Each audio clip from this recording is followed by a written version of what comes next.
Hello, boys and girls. What we're going to be learning about today is color blending. We're going to use color blending for a later project that we do with fall leaves. What I'd like you to do is either print the piece of paper that looks like what's on your screen right now. You'll find that in the materials section under week 3 for your art class. If you need time to print that, you can pause the video and print it and come back when you've got it. Or you can just draw rectangles, long rectangles like this on a piece of paper. Okay, you don't have to have these special instruction sheet, but if you have the ability to print it and that's okay with the people in charge at home, then you're welcome to do that. If you read the directions with me, it says, using colored pencils, create a color blending scale below. Use light pressure at first when you begin each color, then increase your pressure. Notice how the light pressure and heavier pressure blend differently.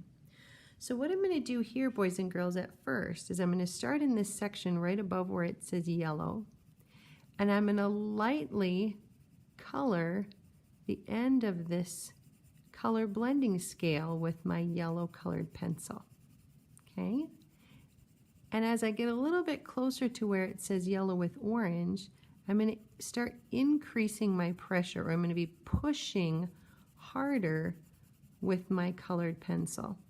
Hopefully you can see a difference in how intense my yellow is. My yellow is getting more and more intense as I go here because I am pressing harder with my colored pencil. And I've moved now from the yellow section to the section that says yellow with orange.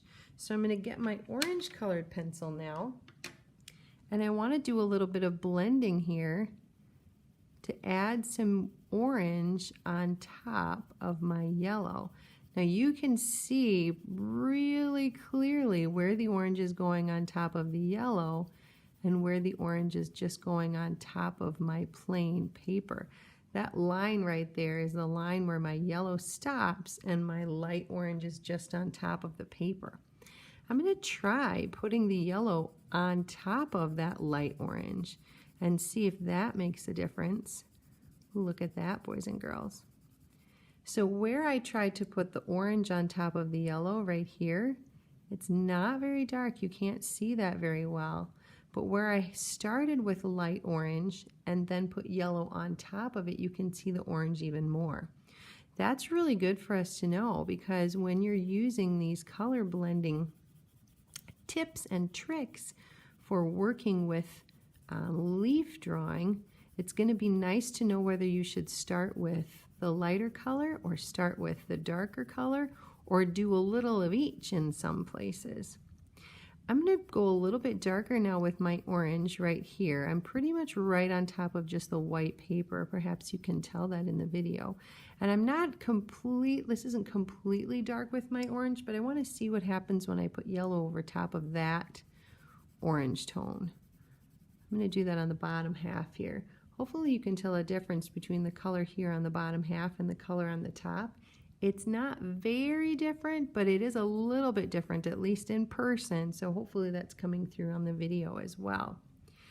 I'm going to keep my orange going here, and I'll get a little bit darker or heavier with my pressure as I go towards this orange with red. I think what I'm going to do is put the darkest orange right here, and then I'm actually going to lighten my pressure a little bit as I move into the orange with red part, because I noticed before that for these colored pencils that I'm using, they don't color really intensely over top of very, very intense color. So here where my orange is the darkest, my red won't make much of a difference on top when I try to see what happens with my red on top of the orange.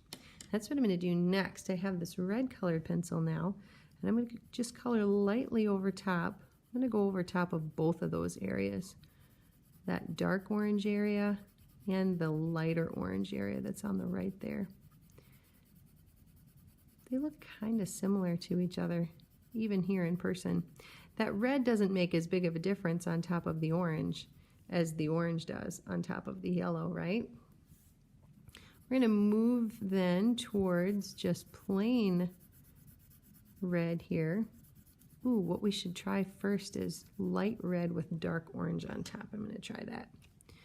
You might want to use that later in your drawing work. That's a little more intense, isn't it? So that might be something that you want to use later. Light red with orange on top. We're moving into the red here. So we've got some just light red there. I'm going to see what darker red looks like here in the middle.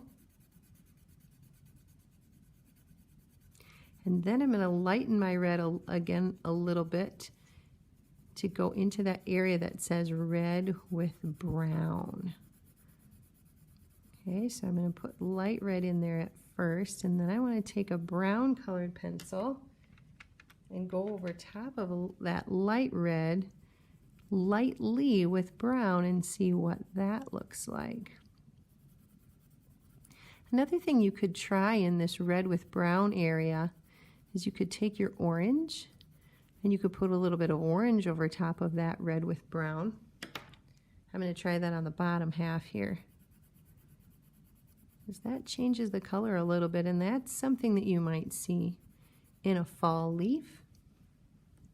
In the last bit of that red with brown section, I'm going to just color my brown lightly and then go over top of the brown with my red.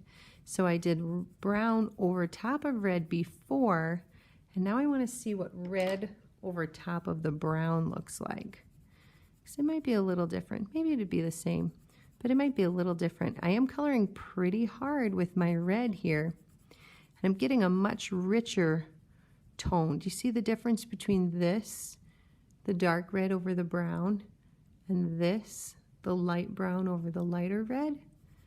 It's really amazing the different combinations that you can get color-wise with just those few colors. I really only used yellow, orange, red, and brown here, but we can see probably 8 or 9 different areas. There's this one, that one where we have 3 colors, another one here, just plain red, orange with red, a lighter version of that, plain orange, light orange, a yellow orange, a lighter yellow orange, a super pale yellow orange, and then a couple variations of yellow. It's a lot of variation that you can get just with a few colored pencils. I'd like you to do that same kind of thing in this scale below.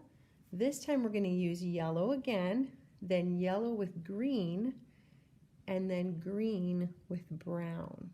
I'm going to stop this video and do a fast motion version of that next section so you can see what it looks like, but you go ahead and take your time doing that when you do that at home.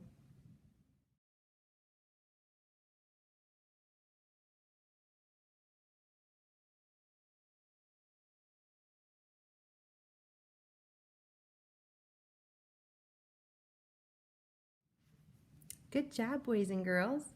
Now that we have our 2 lines of color blending where I asked you to use specific colors below, now I'd like you to create your own color blending scale. I would suggest maybe using some light blues and light purples in with some of your reds or oranges or yellows or greens even. Those colors, light blue and light purple, often appear in the shadows that we see or in some of the darker colors that we see in leaves or in other things as well. Take a few minutes to create your own color blending scale and feel free to do a little experimenting.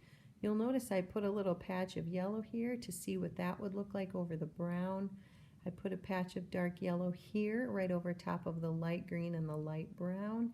Give some of those things a try, because the more you know about how your colored pencils work, the better you can use them on your project. Great job. Thanks so much.